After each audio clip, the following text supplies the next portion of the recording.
I've been documenting my skin surgery updates on YouTube. I figured I'd give an impromptu update. I am currently, let me actually find out how many days. Since June 17th. How many days since June 17th, 2024? Today is day 88. There we go. Day 88. Okay, so 88 days in. I touched on this a little bit on the 12-week update, but I want to highlight this because this could avert you from a lot of problems if you take care of it beforehand. So the title of this video, do this before skin surgery. So what happened with me, because I had the fleur-de-lis pandectomy, they went hip to hip, they went up the middle, they pulled up, they cut down the middle, cut it like a triangle, and essentially, boom, a little triangle. They brought the sides in tight while they brought the upwards in. And I would imagine they probably started closing as it was coming in. Well, the bottom portion, the pelvic area, moves up.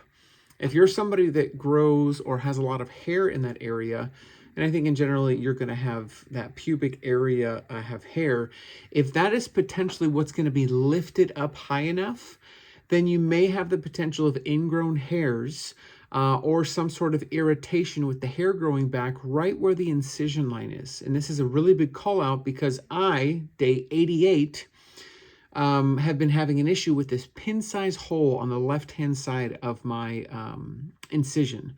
And my incision has, I probably could dare show it to you, so just give me a moment while I open this up here. I've got to take off the binding, and here we go. Okay, so if you could see, hey, here's a close-up of the incision. I'm not sure what that indentation is, but we'll see how that settles. But this is the stitch abscess, this is the belly button. But right here, there was a little bit of a pin-size hole.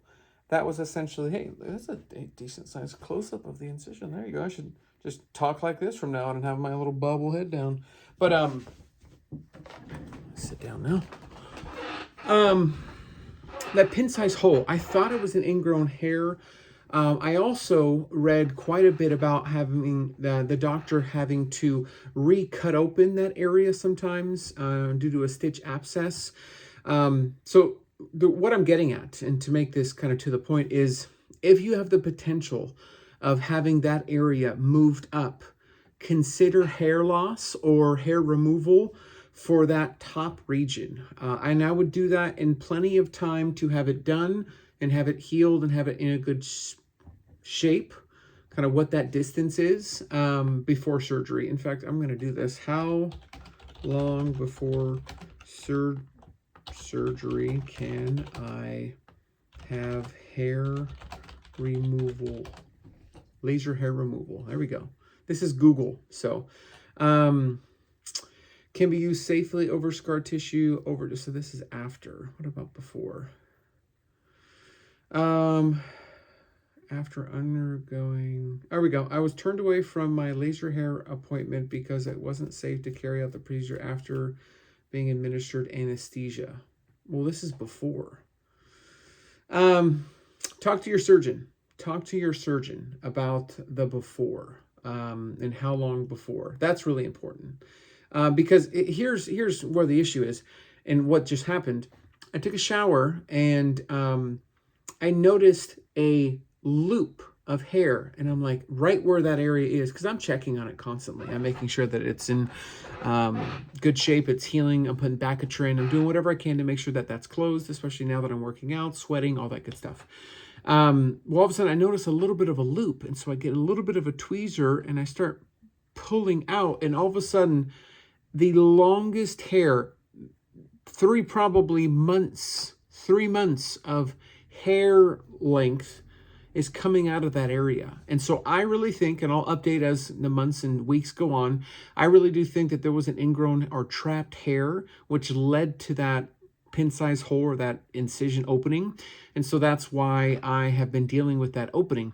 It's right around the incision line, just right below, where I'm not able to tell, is this on the incision line or is this below? It's just right around that area. because it's a larger incision. But yeah, laser hair removal. Get that done before. Do a safe area kind of in that area, especially if you're having skin removal surgery, because you're going to just avoid a potential problem, which mine may have gotten worse if it never came out. But that's one thing I've noticed is a lot of ingrown hairs around that area, because everything is, think about it, it's always been covered by my stomach. It's always been covered. All of a sudden that's gone, it's moved up, and all of a sudden it's exposed and not covered like never before. And so quick tip as we get into 6 minutes into this video, laser hair removal, I recommend it. Do it. Day 88, this is the update. That's what my surgery incisions look like, an impromptu day 88. I'll have a 3-month update come September 17th. That'll be exactly 3 months since my surgery, and I'll update, show you before and afters, and go from there. But back working out, day 2 into a commercial gym, did chest and back today, felt really good. Don't feel any pinching or any kind of hesitation with lifting. Doing a little bit of some leg raises to kind of see where my midsection's at. It's definitely feeling like I've been off for 3 months. But we're working back to it, and we're going to get we're going to get in the best shape of I'm going to get in the best shape of my life. I'm going to see what can happen. What can we do? So we'll see. But thanks for tuning in. Support the GoFundMe for the chest surgery. That's still going on if you can. And that's it. That's all. See you on the next video. Take care.